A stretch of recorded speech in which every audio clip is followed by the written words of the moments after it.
Bacteria. ఇది భూమండలం మీద చదివినప్పుడు ఇవి మొక్కకు కావాల్సిన మైక్రో న్యూట్రిషన్ అని కూడా ఈ మైక్రోబ్స్ ఇస్తాయి. కెమికల్స్ వాడినప్పుడు అవన్నీ చనిపోయింది సాయిల్ మైక్రోబ్స్. వాటిని మళ్ళీ పెంచి పెద్ద చేసేది ఎర్తవామ్స్, సాయిల్ మైక్రోబ్స్ వ్యవసాయం చేస్తాయి. రైతు వ్యవసాయం చేయరు. ఇప్పుడు అమ్మ ఉంది, రేపు పొద్దున మనకి పెరుగు కావాలి పోతుంది, రాత్రి అమ్మ పాలు తోడుపెట్టి పాలు కాసి ఏం చేస్తుంది, ఇంత మజ్జిగ వస్తుంది. అంతేగాని అమ్మ పెరుగు చేసిందా?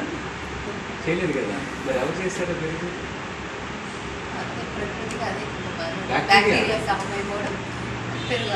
మారుతుంది. అలా కల్చరల్ వాటి ఈ జీవామృతం కల్చర్, ఎరువు కాదు, మొక్కలకి ఎరువు కాదు, జీవామృతం అనేది కల్చర్. ఈ భూమండలం మీద ఎన్ని పంటలు అన్నీ తీసుకోవచ్చు, ఎన్ని రకాల పంటలు పండించవచ్చు. ప్రతిగా ఇదే మూల సిద్ధాంతం. మైక్రోబ్స్ని పెంచాలి, భూమి టాప్ లేయర్లో పెంచాలి అన్నప్పుడు దానికి సూక్ష్మ వాతావరణాన్ని కావాలి. మనం ఎండలోకి వచ్చింది ఎక్కువసేపు మాట్లాడలేం కదా, చెట్టుకి నీళ్ళు మాట్లాడాలి. అలాగే ఈ మైక్రోబ్స్ అన్నీ కూడా సస్టైన్ అవ్వడానికి మల్చింగ్ అంటే గత పంట అవశేషాలు ఏది తగులుపెట్టకుండా భూమి మీద మనం పరచాలి. మన శరీరాన్ని ఎలా కప్పుకున్నామో అలాగే భూమండలాన్ని కూడా కప్పుకుంటాం. అలా కప్పుపెట్టినప్పుడు ఏమవుతుందంటే ఈ సూక్ష్మజీవులన్నీ కూడా ఇక్కడ దాని సంతృప్తి తెలుసుకుంటాయి. ఓపెన్గా పెట్టుకోడు. శరీరాన్ని ఎలా కప్పుకున్నామో భూమిని ఒక వస్త్రంతో కప్పమంటారు బాలేకుడిగా. నేల తల్లిని అజ్ఞంగా ఉంచుతారు. అంటే ఏంటి, పచ్చని చీరను కప్పమంటారు. పచ్చని చీర అంటే ఏంటంటే లైవ్ మల్చింగ్. ప్రధాన పంట పెట్టినప్పుడు మధ్యలో వేరే పంటలు వేయడం, భూమిని ఎప్పుడు కప్పి పెట్టడం చేయాలి. అదనమాట. దీనివల్ల ఏమవుతుందంటే ఈ కప్పి పెట్టిన చిన్న మొక్కలు పెద్ద చెట్టుకి ఉపయోగపడతాయి. ఇలా అడవి అంతా అలాగే సస్టైన్ అవుతుంది. అడవిలో చీమ నుంచి ఏనుగు వరకు గడ్డి పరిధి నుంచి మహావృక్షం కోసం ఇవి ఎప్పుడు కూడా ఎన్ని లక్షల సంవత్సరాల నుంచి అవి ఎప్పుడు బయటికి రాల ఉపాధి కోసం. మనిషి అడవిలోకి వెళ్తే బయటకు వస్తాయి. అంతే కదా, అది తిరిగిలేక. లేకపోతే మనిషి వెళ్ళాలన్నాడు లోపలికి, వాటికి కావాల్సిన అవే సంపాదించుకుంటాయి.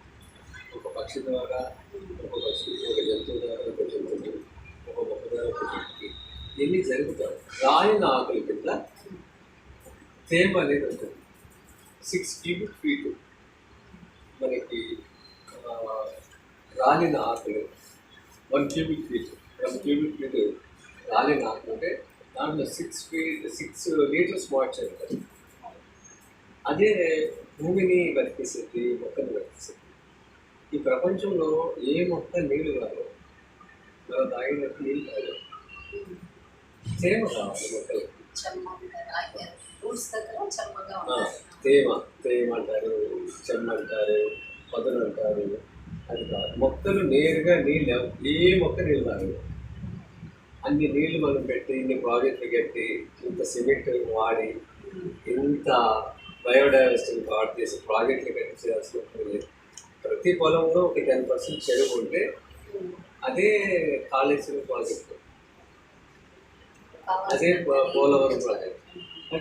మనకున్న భూములు కలిసినంత నీళ్ళు, వర్షం నీళ్ళు దాచుకోవాలి. ఆ నీళ్ళతోనే పంటలు పండించాలి.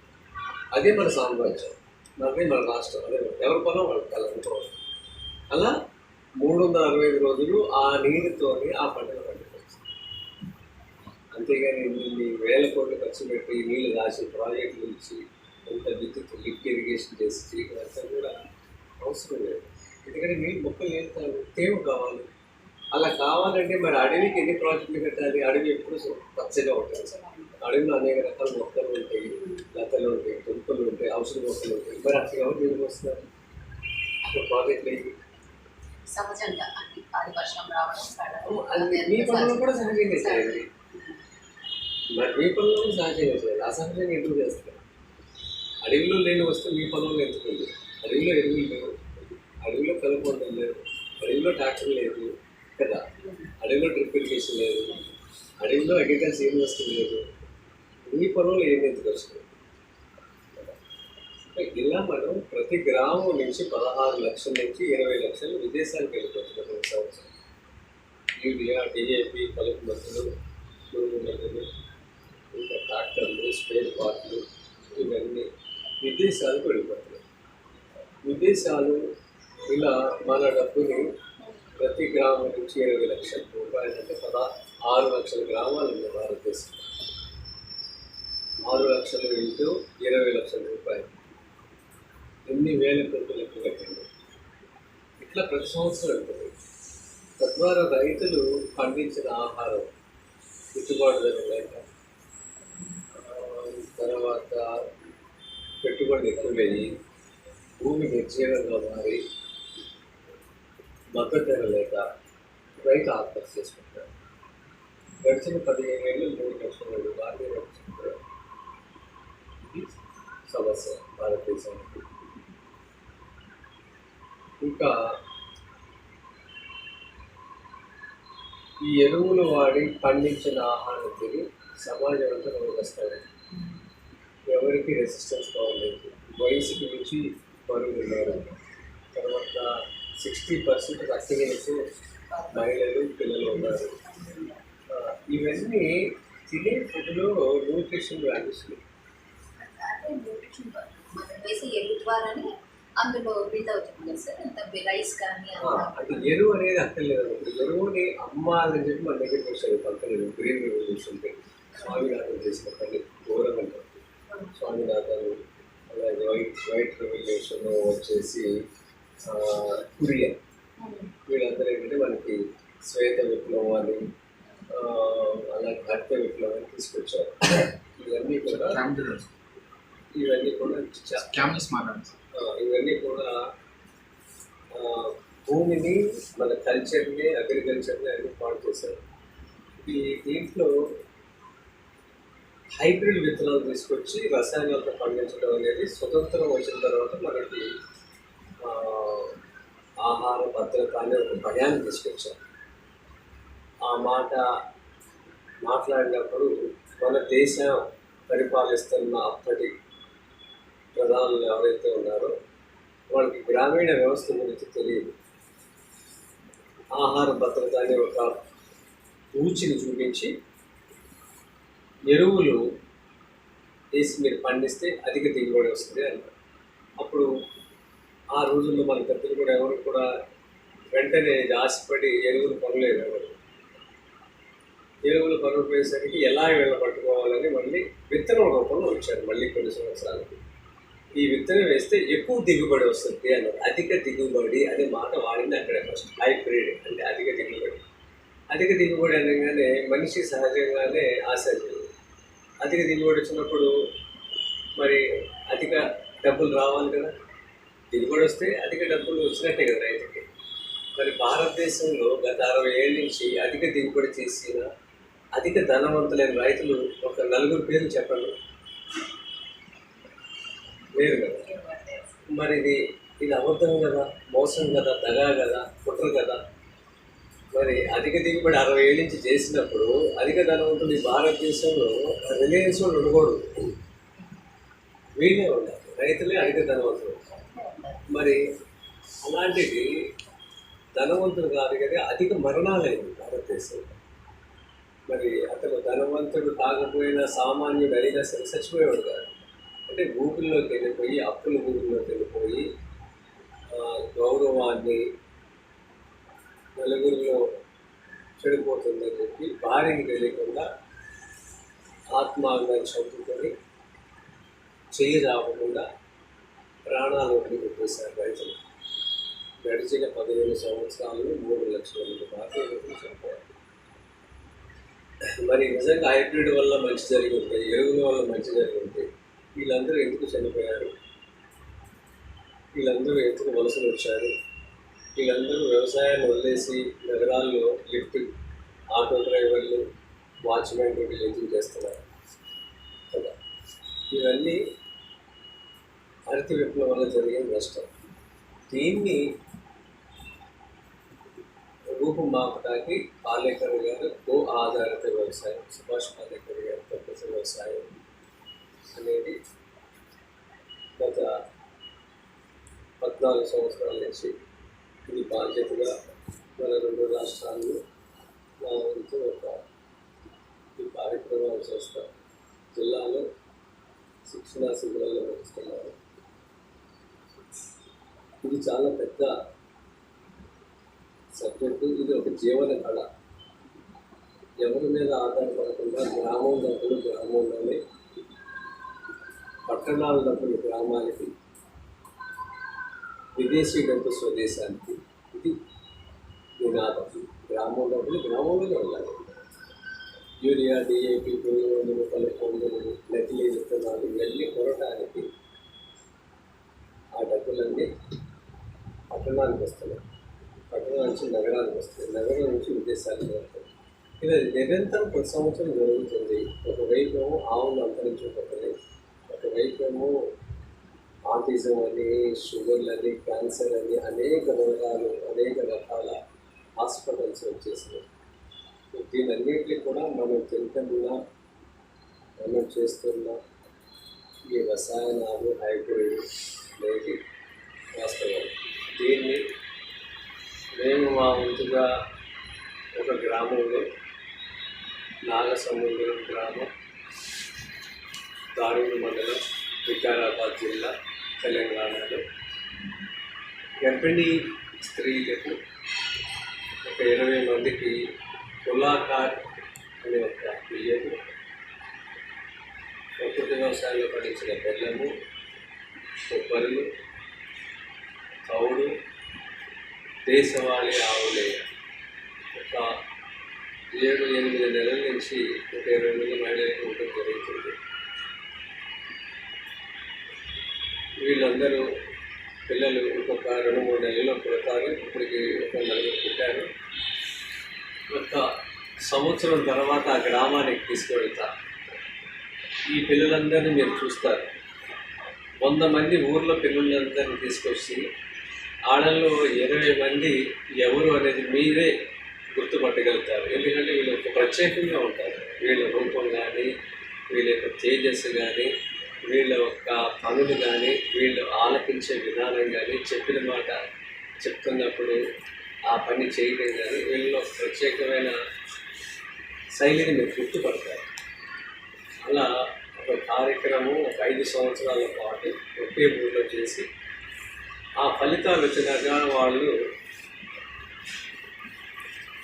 ఆ ఇంటికి ఆవును కొనుక్కుంటే నేను చేసిన ఫలితమైనట్టు వాళ్ళ తల్లిదండ్రులు ఒక ఆవును తెచ్చుకోవాలి. నా కొడుకు, నా కూతురంత వాళ్ళు చెప్పారు. ఆవుతో వాళ్ళ జీవనం సాగాలనేది మేము చేస్తున్న పనులు అదొక ప్రయోగం కింద ఒకే ఊరి మీద ఫోకస్ చేస్తున్నాం. అక్కడ పంటలు పండించడం నేర్పిస్తాం. అలాగే పండిన పంటలు గర్భిణీలకి ఎలా వాడుకోవాలి, బాలింతలు ఎలా వాడాలి, సంతానం లేని వాళ్ళకి ఏ బియ్యం పండించాలి అనేది పూర్తిగా ఒక గ్రామంలో పనిచేస్తాం. నేచరే చేంజ్ చేస్తుంది. డాక్టర్ అవసరం లేదు. డాక్టర్ అవసరం రండి ఇక్కడ రండి రాదు కదా. అసలు ఈ భూమి మీద డాక్టర్ అవసరం యాక్సిడెంటల్గా ఏమైనా జరిగితే తప్ప మనం అనేది హాస్పిటల్కి వెళ్ళాల్సిన పని అనేది జీవితకాలం.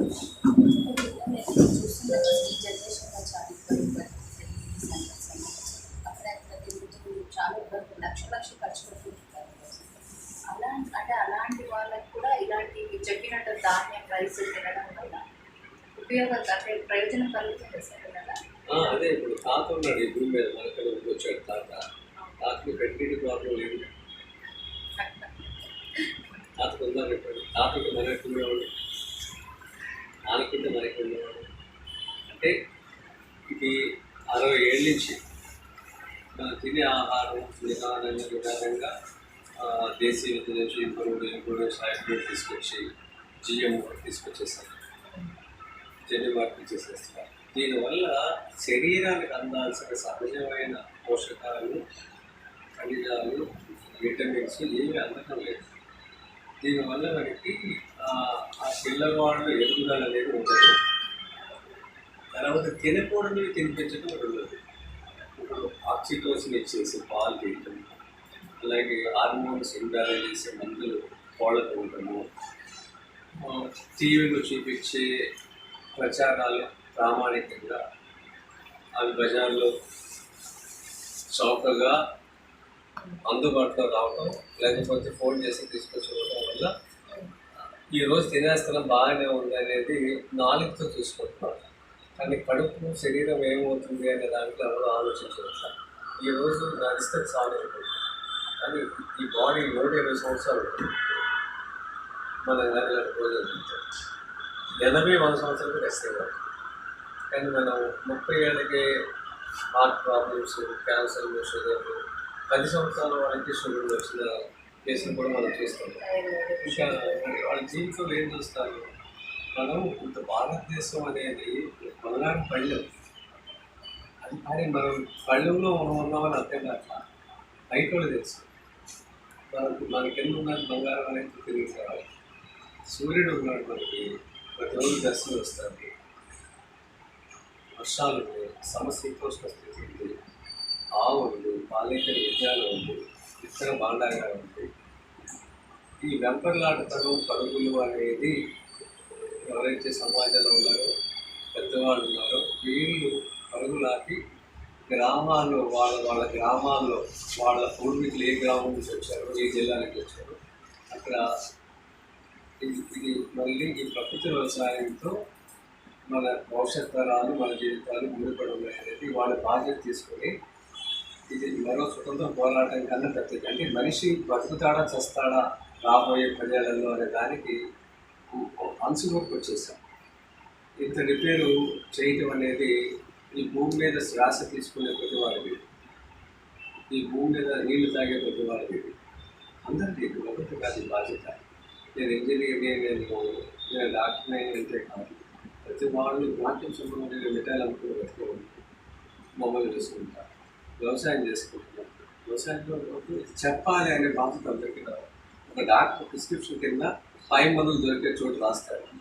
ఆ 5 మందులు దొరికే చోటు కదా ఈ విత్తనాలు దొరికే చోటు రాయాలి, రైతుల నెంబర్లు రాయాలి.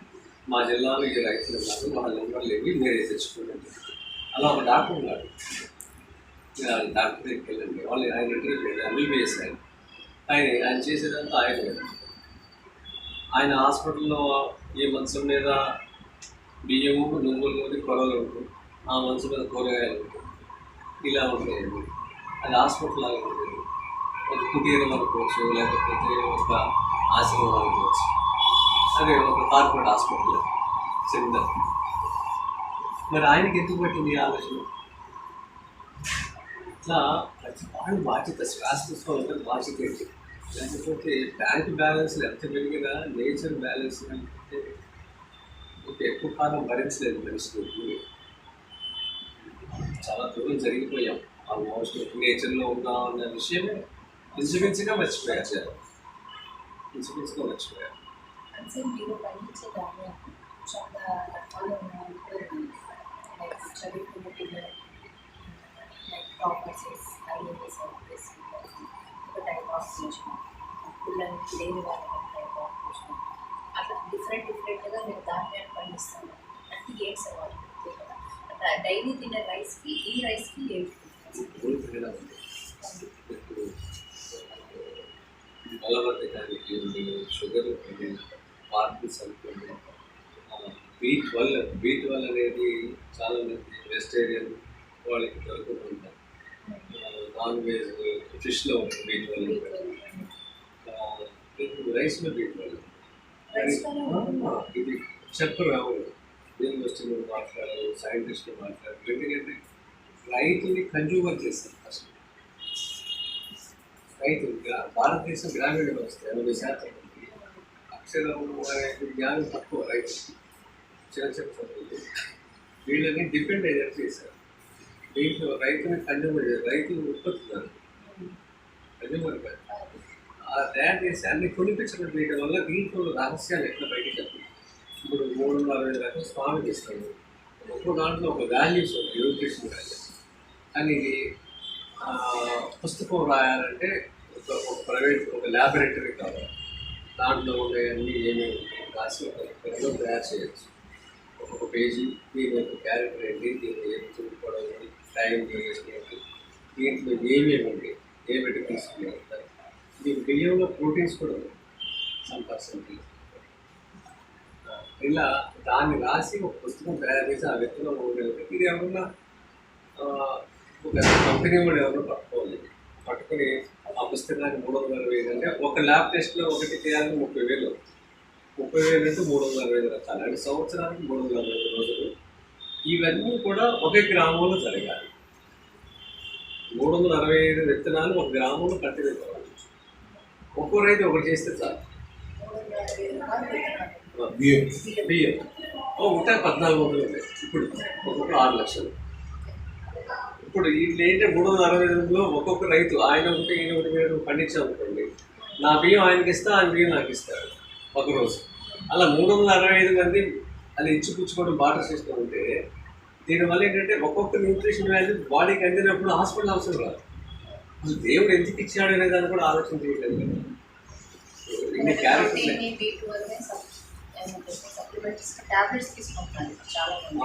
వీటితోనే చేస్తారు అవి కూడా. కాబట్టి నేరుగా వస్తే దీంట్లో ఒక 4-5-10% మనకి అది ఈ రూపంలో అందిస్తారు. ప్రసాదానికి ఇక్కడ నుంచి మీరు రైస్ అంటే రైస్ పంపిస్తున్నారు, ఎలాంటి రైస్ అంటే ప్రత్యేక సాంబార్ ప్రసాదం స్వామివారికి ఇచ్చిన దాంట్లో ఏంటంటే కవులు ఇంతమంది ఉన్న స్వామివారి మీద చాలా చాలా రాశారు రచనలు.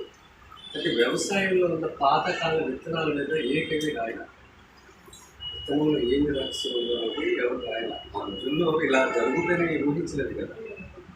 కానీ ఆ విత్తనంలో మనకున్న చరిత్రలో జరిగినట్లయితే దేవరాయలు ఇష్టపడిన బియ్యం ఉంటుంది. బహుళ ఆయన ఇష్టపడి ఆంధ్రదేశం వచ్చినప్పుడు ఆ బంగారు తీగలు ఒకటి బహుళ పేరుకి నాకు ఆంధ్ర రైతులు పెట్టారు అని ఆయన నమ్మకమాలి రాసుకున్నారు. అది ఇలాంటి చరిత్ర ఎవరైనా దొరికితే ఆ విత్తనాలు పట్టుకోవచ్చు. అవి దొరికినాయి. దాంట్లో 3 దొరికినాయి. తిరుమల దేవస్థానం స్వామి వారికి ఆయన ఎక్కువ సేవ చేశారు దేవరాయలు శ్రీకృష్ణుడు. మరి ఆయన స్వామివారికి సేవ చేశాడు కాబట్టి ఆయన ఇష్టపడిన బియ్యం అది కాబట్టి స్వామివారికి అది పెడితే మంచిదని చెప్పి ఆ కొద్దిపాటి విషయాలతో మేము ఆ విత్తనాలు సేకరించి స్వామికి ఇస్తున్నాం. అది జరుగుతుంది. 2.5 years దగ్గరికి వస్తుంది. అలా దాంతోపాటు ఇంకొక 10 రకాలు వరకు ఇస్తున్నాం. ఇవే రిపీట్ అవుతుంది. మేము 365 రకాలు వారైనా రోజు వరకు స్వామి తినాలి. అలా ఇది గుడికి అనుసంధానం చేస్తే విత్తనం బతికిపోతుంది. అంటే ఇది మనం ఈ భూమి మీద ఉంటే వెళ్ళిపోతుంది. తర్వాత ఇది స్వామివారికి నైవేద్యం అనేది మళ్ళీ కంటిన్యూ అవుతుంది. అంటే ఇప్పుడు జరిగిన మోసం అందరికీ తెలుసు. హైబ్రిడ్ కాదు, మంచిది కాదని తెలుసు. ఈ విత్తనాన్ని ఎవరైతే పట్టుకున్నారో ఈ భూమి ఉన్నంత వరకు విత్తనం బతికిపోతుంది. ఎవరు నమ్మరు హైబ్రిడ్ మంచిదంటే, అధిక దిగుబడి అంటే కూడా ఈ పద్ధతిలో వచ్చిన ఎవరు అటు మళ్ళీ పోలేరు. ఉన్న విత్తనాలు బతకాలన్నా గుడికి అనుసంధానం చేసి, ఎందుకంటే ఈ ధర్మం ఉన్నంత వరకు గుళ్ళు ఉంటాయి. ఆ గుడిపై నైవేద్యాలు ఉంటాయి. ఆ నైవేద్యానికి రైతుని గుడిని అనుసంధానం చేస్తే విత్తనం బతుకుంది. దానికి తిరుమల లాంటిది మరి ఈ ప్రపంచంలోనే తిరుమల అంత పెద్దది ఎక్కడ లేదు. గ్రామాల్లో ఉన్న గుళ్ళకి ఇది అనుసంధానం జరుగుతుంది. అంటే అది తిరుమలలాగా భావించుకుని అక్కడ గుళ్ళల్లో, ఎందుకంటే ఇక్కడ స్వామివారి కోసం 350 కేజీలు ఒక రోజు నైవేద్యం, అంటే నెలకి 10 మంది. అది గ్రామాల్లో రోజుకి 2-3 కేజీలు లేదు, అంటే మహా అయితే 100 కేజీలు. అక్కడ లోకల్ డోనర్, ప్రతి ఊర్లో వ్యాపారస్తులు ఉంటాడు, ప్రతి ఊర్లో ఒక రైతు ఉంటాడు, ప్రతి ఊర్లో ఒక మందిరం ఉంటుంది కదా, ప్రతి ఊర్లో ఒక భారతదేశం. అక్కడ local donor, local father, local టెంపుల్తో దాన్ని అనుసంధానం చేసినప్పుడు ఎక్కడెక్కడ స్థానికంగా ఈ విత్తనాలు బతికిపోతాయి. రైతుకు పెరుగుతాడు, సాగు విస్తరణ పెరుగుతుంది. ఎందుకంటే ప్రసాదం గుళ్ళోకి వెళ్ళినప్పుడు నైవేద్యం తిన్నప్పుడు రోజు తినే హైబ్రిడ్ విత్తనానికి తిరిగి తింటారు. అది అందుకోకుండా అది చాలా మధురంగా ఉంటుంది. అది భగవంతుడు ఇచ్చింది, ప్రకృతి ఇచ్చింది ఎప్పుడు మధురంగా ఉంటుంది. సైంటిస్ట్ ఇచ్చింది ఎలా ఉంటుంది? మధురంగా ఉంటుంది అలా. కానీ సార్ ఇప్పుడు నగరంలో పెరుగు అంటే లైక్ జనాభా పెరుగుతున్నారు, జనాభా తగ్గట్టుగా అపార్ట్మెంట్స్, ఇండివిజువల్ హౌసెస్, స్థలాలన్నీ కూడా అపార్ట్మెంట్స్ లాగా మార్చేస్తున్నారు. స్థలాలు తక్కువైపోతున్నాయి, పండించడానికి కూడా చాలా స్థలాలు తగ్గిపోతున్నాయి. సో ఇప్పుడు అందరూ కూడా పైన టెర్రస్ మీద గార్డెన్ లాగా ఏర్పాటు చేసుకోవడం, రూఫ్ గార్డెన్స్, అక్కడే చాలామంది వెజిటేబుల్స్ పండించుకోవడం, ఆకుకూరలు పండించుకోవడం లాంటివి చేస్తున్నారు. సో మీరు చెప్తున్నట్టుగా ఈ ప్రకృతి వ్యవసాయం మీద అక్కడ కూడా చేసుకునే ఛాన్సెస్ వెజిటేబుల్ కూడా మనకి వెజిటేబుల్ చూసారు దేని మీద మనం పాలకూర వేసుకుంటే దీని మీద వచ్చేది వారం రోజులు తెచ్చుకోవాలి. ఇంతకుమించి వారం రోజులు ఇక్కడికి ఇక్కడ కట్ చేస్తే మీకు ఎన్ని గంటలు వేస్తారు అనుకుంటున్నా ఫ్యామిలీలో? 2 గంటలే, అదే కదా. మరి ఇదంతా చూస్తే అంటుంది. ఇలా మన హైదరాబాద్ భూభాగం చూస్తే 1,00,000 ఎకరాల పైన ఉంది భూమి. అందరూ భూమి టెర్రస్ గార్డెన్ లెక్క కడితే 1,00,000 ఎకరాలు దాటిపోతుంది. అక్కడంతా ఖాళీగా పెట్టారు కదా. ఇలా ప్రతి వాళ్ళు ఒక 6 అంగుళాలు మట్టి వేసుకొని చేస్తే వేసవికాలంలో ఏసీలో లోడుతుంది. ఎందుకంటే కొంచెం మట్టి ఉంటుంది, కొంచెం మొక్క ఉంటుంది, దానివల్ల టెంపరేచర్ తగ్గుతాయి, కీటకాలు వస్తాయి. ఇలా దీనివల్ల మహిళలకు ఉన్న డి విటమిన్ డెఫిషియన్సీ కూడా పైకి వెళ్ళి నీళ్ళు కోసం మొక్కలు తీసుకున్నప్పుడు సరిపోతాయి. అందులో లేకపోవటమే కదా మహిళలకి డి విటమిన్. ఇలా ఒక యాక్టివిటీ ఉండడం వల్ల ఇది పిల్లలకి ఇది కనెక్ట్ అవుతుంది. పిల్లలతో ఒక విత్తనం పెట్టేస్తే అది వారం రోజులు మొలక వచ్చినప్పుడు దాంట్లో పడే ఆనందం వేరుంటుంది. నేను పెట్టిన కింద మొక్క వచ్చింది కదా, అది ఎక్కడ ఏ టీవీలో చూసినా ఎంజాయ్ చేయలేము కదా. పర్సనల్గా ఏదైతే పొందాడో పాటలు స్కూల్లో అలా పెట్టించేవారు. ప్రతి ఒక్క విద్యార్థికి మీ ట్రీ మీరు పెట్టుకోండి, దానికి రోజు వాటర్ వేసుకోండి అని చెప్పేవారు అప్పట్లో. అది వాడు తెంపుకుని తీసుకొచ్చి అమ్మకిచ్చి వాళ్ళం అన్నప్పుడు దాని ఆనందం వేరు కదా. అట్లా ఆ కల్చర్ని వాళ్ళు అలవాటు చేయాలి, ఆడవాళ్ళు చేయాలి, ఇంట్లో ఉన్న ఆడవాళ్ళు చేయాల్సింది కదా. చేస్తే మనకి లోడ్ తగ్గుతుంది, ఎంత కరెంటు ఏసీలు తగ్గుతాయి. ఇలా రోజు రోజుకి పెంచుకుంటే వెళ్తున్నాం. భూతాపాన్ని ఒక ఇల్లు తర్వాత ఇంకో ఇల్లు కొనాలి, తర్వాత ఇంకో ఫ్లాట్ కొనాలి. పక్షి ఒకే ఇల్లు కట్టుకుంటుంది, దానికి 2-3 ఇల్లు ఉంటాయి. ఎక్కడ చదవాలి, ఏమి వచ్చిందో చదవలేదు. అది ఎవరి మీద ఆధారపడదు, ఆధారం సెల్ఫ్ సఫిషియెంట్. మీరు చేస్తున్న వ్యవసాయాన్ని చాలా మంది కూడా సెలబ్రిటీస్ ఇన్స్పిరేషన్ తీసుకుంటారు. అందులో ఒక అందరికి నచ్చినవాడు.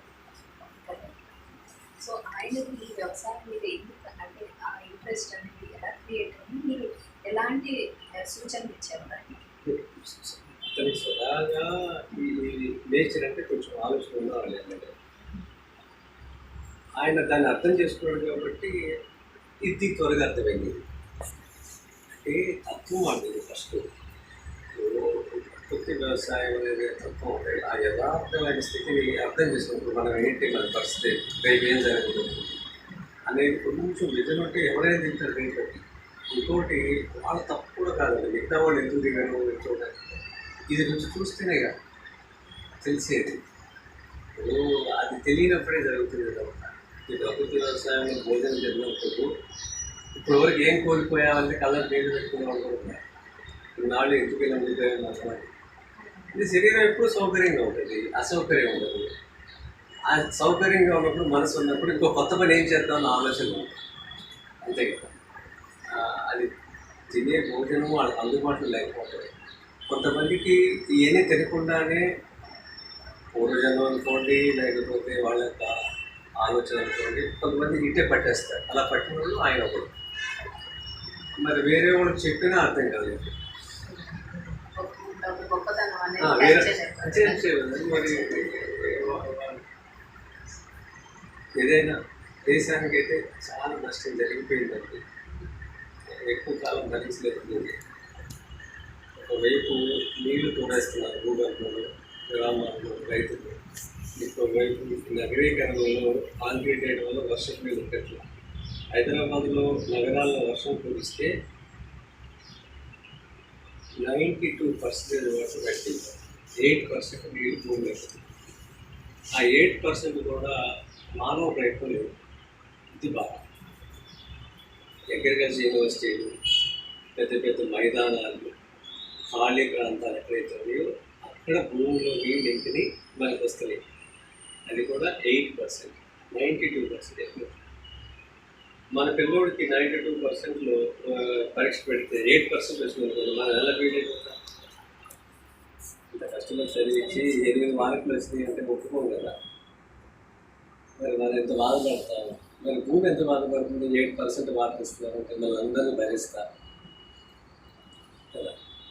అందుకనే మనం అందరం ఇప్పుడు ఎవరింట్లో వాళ్ళు హార్వెస్టింగ్ పెట్టి చేసుకోవాలి, రైన్ వాటర్ హార్వెస్టింగ్. ఎవరి పొలంలో వాళ్ళు చెరువుతారు, వాళ్ళకి 10%. ఈ సమతుల్యతను కాపాడాలి. మనిషే తప్పు చేశాడు కాబట్టి మనిషే సరిదిద్దాలి. ఇవన్నీ ఏ జంతువులు తప్పు చేయలేదు, చేయదు కూడా, ప్రకృతి చేయదు. ఈ స్నేహితులు ఎప్పటి నుంచి సార్? నేను ఆయన కలిసింది ఫస్ట్ 2014 ఎలక్షన్స్ అయిపోయింది కదండి. 14 2014 జూన్లో 10 సంవత్సరాలు. ఆయనలో పండించిన చాలా మంది పంపిస్తూ ఉంటారు. మామిడి పళ్ళు, తోటలు నుండి కూరగాయలు చేస్తారు. వరికి అనుకూలంగా చక్కెర పెట్టి ఉంటారు. అందరూ చేయాలంటే అందరూ గమని కట్టి మాట్లాడుకుని కాబట్టి మనిషి అందరూ తెలుసుకుంటే మళ్ళీ 10 సంవత్సరాల పూర్వ వైపు తీసుకురావచ్చాడు భూమికి. అందరూ తెలుసుకోవాలి. మనిషి చేయలేదంటే ఏం లేదు. గ్రేట్ చైనా వాళ్ళు కదండి, అది విశ్వంలో చూస్తే భూదేవి కాపిడి తీసినట్టుందంట. మరి అంత మానవ నిర్మితం అంత పెద్దది జరిగిందంటే మన గ్రామంలో మన పంటలు మనం బాగా చేసుకోలేమా? ఎవరి గ్రామంలో వాడి పంటలు బాగా చేసుకుంటే ఆవును తెచ్చుకొని డబ్బు సంపాదించిన దేనికంటే ఇవన్నీ చేయాలి. చేయటానికి దేవుడు ఇచ్చాడు డబ్బులు.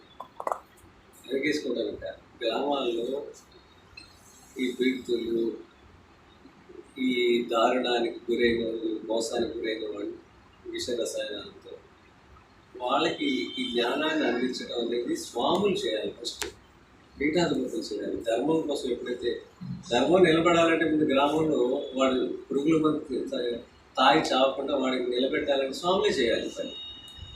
రేపు వాళ్ళు లేకపోతే ధర్మం గురించి ఎవరికి బోధిస్తారు? గోడ కట్టుకుని నగరాలు లేపారండి స్వాములు, చెప్పండి. నగరాలు ఉండదు స్వామి ప్రవచనం చెల్లిపోవాలి, కానీ గ్రామాల్లో ఉండాలి. ఆవు పాలు పితుకుతాకి ఎంత సమయం పడుతుందో అంత సమయం నుంచి ఒక చోట నిలవకూడదు. స్వామి కోరికలు పెరుగుతాయి, ఇష్టమైపోదు, వెళ్ళిపోవాలి. మరి ఇలా ఉంటే ఒకవైపు మన జనాభా తగ్గిపోతున్నారు. మరి ఎందుకు అప్పులు పెట్టుకుని స్వాములు ఎందుకు ఇలా ఉన్నారు? స్వామిని నిర్మాణం చేయాలి. శంకర భగవాన్ స్వామి మరి ఎంత తిరిగారండి ఆ రోజుల్లో ధర్మం కోసం. జరగాలి. సార్ ఇక్కడ కరోనా టైంలో అయితే చాలా మంది ఇబ్బంది పడ్డారు ఫుడ్ విషయంలో, అటాక్ అయినప్పుడు. సో మీరు పండించిన రైస్ ఇవన్నీ తిని మీకు కానీ మిమ్మల్ని ఫాలో అవుతున్న వాళ్ళకి కానీ కరోనా టైంలో ఎటువంటి ఇబ్బంది కలగలేదు సార్? అప్పుడు ఏమైనా కొంచెం ప్రికాషన్స్ అంటే ఇది భారత ప్రభుత్వం మనందరికీ చాలా ప్రచారం చేసింది, మందులు ఇచ్చింది, ఏదో చేసింది, వ్యాక్సిన్స్ ఇచ్చింది. నేను దానికి ఆయన చేసిన పనికి బయట దేశాలకు కూడా చేశారు మనతో పాటు.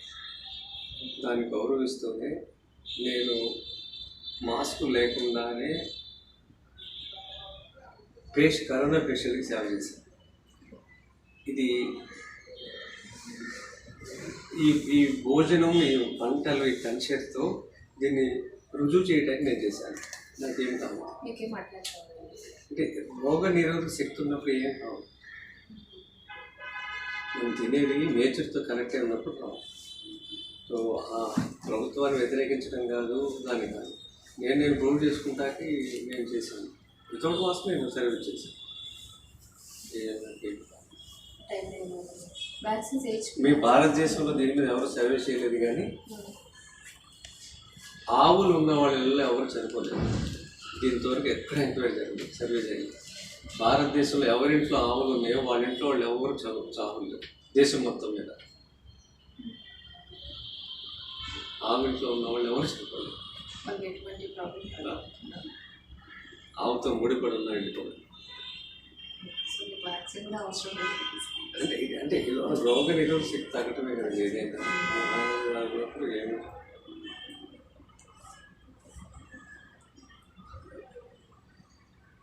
ఇప్పుడు మనం గర్భ సంస్కారాల మీద పనిచేయాలండి. ఇప్పుడు గ్రామాల్లో మహిళలకి సరైన న్యూట్రిషన్ ఫుడ్ లేదు. పత్తిని పండించడం వల్ల వాళ్ళ ఇళ్లలో పత్తి పండించిన పువ్వులో పెడుతున్నారు, కానీ భార్యకి ఆ 9 నెలలు తినిపించాల్సిన సూక్ష్మ పోషక విలువలతో ఉన్న ఆహారం అందుబాటులో లేదు. సో మేము చేసిన ఈ చిన్న ప్రయత్నానికి అద్భుతమైన పిల్లలు పెట్టారు. ఇది ఎవరు వాళ్ళు పెద్ద పెద్ద సంస్థలు ఉన్నాయో వాళ్ళు ఏ గ్రామం నుంచి అయితే వచ్చారో కనీసం ఆ గ్రామం ఆ మండలంలో వాళ్ళు అక్కడ చేస్తున్న రైతుల దగ్గర తీసుకొని ఆ గ్రామంలో ఉన్న మహిళలకు ఇస్తే రేపు ధర్మం కోసం నిలబడే వాళ్ళు అవుతారు, రాజానుభావులు అవుతారు. ఇది కనీసం చేయాల్సిన పని. ఒక మహిళకి 5 నుంచి 6 వేల రూపాయలు ఖర్చు అవుతుంది నెలకి. ఎవరైనా ముందుకు వస్తే ఆయన ఏ జిల్లా నుంచి వచ్చాడో ఏ గ్రామం నుంచి వచ్చాడో ఆ గ్రామంలో రైతులు ఆ మండలంలో రైతుల్ని మేము పరిచయం చేస్తాం. నేరుగా వాళ్ళ దగ్గర కొని అదే గ్రామంలో ఉన్న గర్భిణీలకు ఇవ్వమనండి. ఇది కానీ చేస్తే మళ్ళీ 18 గంటలు పనిచేసే మనుషులు పుడతారు ఈ భూమి మీద, ఆజానుబాహులు. ఇది జరగాలి. మీరు చూసిన ఫోటోలు చూస్తే వాళ్ళంత తేజస్సుని చూడండి పిల్లలు. ఇది అవసరం ఇప్పుడు, లేకపోతే నెక్స్ట్ తరం కష్టం ఈ భూమి మీద.